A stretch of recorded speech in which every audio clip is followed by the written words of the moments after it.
Testing. Yes. Hi, my name's Kimberly. I got some jokes about this weekend. It was a lot of fun. I was very determined. I honestly was very hell-bent on making it to Atlantic City, and I had the idea in my mind that it was absolutely, without a doubt, gonna happen. And I was very close. But no cigar. And so I just thought about how we have interactions sometimes with people, you know what I'm saying, that leave us horrified. Have you ever had an interaction with somebody before and you're just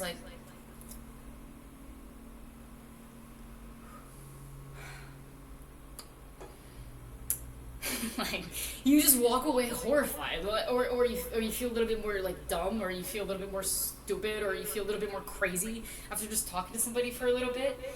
These are the joys of living in a city with 9 million motherfuckers. And basically, I was out there with my little tip jar. This was on Saturday morning, and I was doing really well. I was in a great mood, and I think this guy just came up, saw me in a good mood, and wanted to destroy me. It was a good time. I think I realized that the good thing about people doubting you is that it makes you want to work harder, and it's actually a great form of motivation. And so I was like, cool. Basically, we got to chatting. I'm not sure what it was. I was chilling. I was taking a break, a little smoke break, just chilling. And he kind of came up right as I was standing just like this, and I had a little bit of a roach. And this is 3rd Ave and 86, and yeah, Upper East Side. And I was really just catching a breath, and he comes up, and he had walked by earlier, and he was bobbing his head and nodding his head, and he looked like he was clearly enjoying the music. And so I'm out there to make tips, right? But sometimes, occasionally, I will have a conversation with somebody, because it's a pretty affable, I look pretty approachable, but because I'm just out there singing and stuff. But sometimes the conversations don't go well. They're not friendly. They're actually there to with ill intentions. And this is what I'm learning, how to decipher better and better. But basically, we get to chatting, and he's he this little scrawny little skater boy, wannabe motherfucker, kind of arrogant yuppie tycoon, fucking Manhattan yuppie. And he kind of pompous and kind of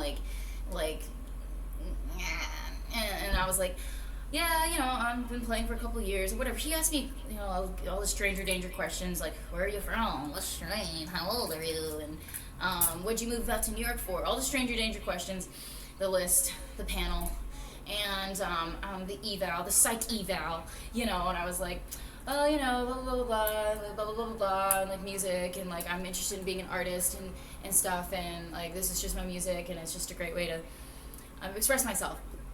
And then he's that's cool, and I was what's your horoscope sign? And then he's Sagittarius, and I was oh, no way, I'm Sagittarius too. And I'm in a great fucking mood. I was Saturday morning, I was I had a really good shift in the Bronx, and then I came to Manhattan, and I thought I'd give it another go, because Manhattan tips are better than Bronx tips. Not always, but usually. And I was yeah, I was cool, nice to meet another Sagittarius. And then he pulls out his wallet, and he shows me his ID. And he's see right here, and he shows me exact date and the year.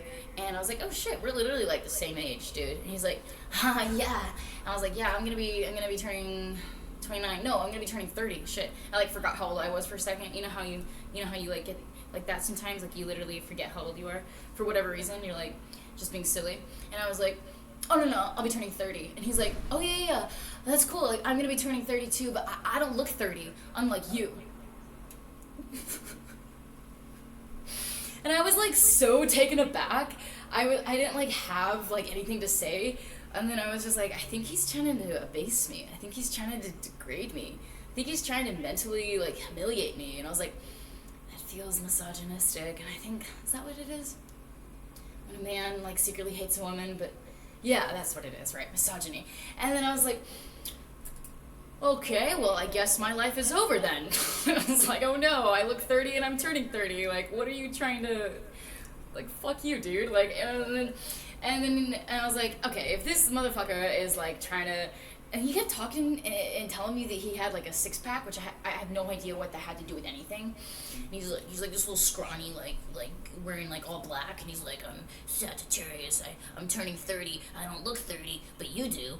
And then he's like this little like scrawny little, he was squirrely. That's the word for him. He was a squirrely motherfucker. He was like, and I was like, well, I guess my life's over. And then I was just like, I was like, trying to like fucking stay in a good mood, and it was like peppery and high spirited, and then I'm like, well, if this motherfucker is trying to take cuts at me and try and make me feel bad and drain me of my energy, and he's not even tipping me, and I'm giving him my time and my energy when I could be performing, I'm gonna make you poor. If you're gonna try and make me feel like an old lady or whatever it is you're trying to do, like trying to make me feel bad, trying to make me feel undesirable, trying to make me feel rejected, whatever red pill shit you're on, I'm gonna make you poor. And because I had seen a bunch of cash when he pulled out his wallet to show me his ID, and I said, well, I'm actually trying to make it out to Atlantic City today for a gig, so would you be willing to donate $10 towards transportation? I'm like 30% of my way towards my goal. And he's like, I can't. I was like, cool. Can you donate $5 to transportation? Like, I'm like actually like almost towards my goal. I'm trying to catch the bus by 1 p.m. for a gig. Like it's like a thing, and like I'm excited. And he's like, no can do. I don't even have a job. And I was like, cool. Well, I'll tell you what. If you walk by again and you like the music, feel free to tip me $1. And for some reason or other, this like was a moment where he like decided it was the right time to introduce himself and ask me what my name was, and then we like shook hands at that moment, and I was like, was that, I don't understand the order of this conversation. And then is interaction. Like there's so many weird interactions in the city. You really gotta limit who you let into your space. Otherwise you're gonna have like 4 dozen interactions with psychos and just get accosted all day. And it drain you of your energy, just drain you by your energy. Like by the time you get home, you're like, I don't even want to talk to my neighbor. Like that's how much it drains you. The city is a vessel just to drain you of your money and your energy. And I think of your hope and general will to survive. New York City's great. Y'all should visit if you haven't visited yet. And I was basically just like, okay, cool. This homeboy's trying to cut me down. He's not willing to tip, and he's literally just trying to ruin my good mood and energy because he's like misogynist. Like that's great. That's really, really great. And then he's like, well, how much you got? You got a gig, and how much you got so far? Like you're trying to get to Atlantic City. What's the gig for? And then he's asking all these questions, and I was like, I'm like 30% of the way there. I'm trying to make the bus by like 1 p.m. and it was still doable. It wasn't totally out of this world impossible. And he just tries to completely annihilate me in that moment and discourage me. And he says, how much he's like, how much you got? And I was like, well, I'm like 30% of the way there. It's a $48 ticket. And then I'll just get there. I'll just get to the gig. It's fine. And he's like, the bus is at 1? $48? He's like, there's no way you're gonna make $48. This is New York City. People don't give them money. And I was like, really? Like, what's this then? And I like had my cash in my fucking tip jar, and I like pointed at the floor, which is where the tip jar was. I was like, well, what's fucking this then?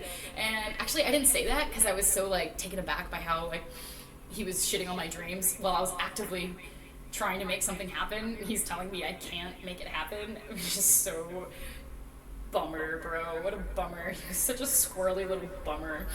And he's like, I got a 6-pack. And he kept talking about it. I was like, still don't know what that has to do with anything.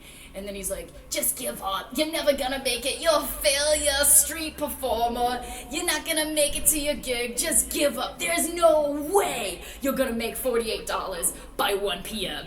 And it's like 11:20 at that time. And I was like, tomato. And I was really trying not to let his comments get to me. And I was like, tomato, you know. I felt my mood start to nosedive at this moment. And then he's like, no, I'm a New Yorker, born and raised.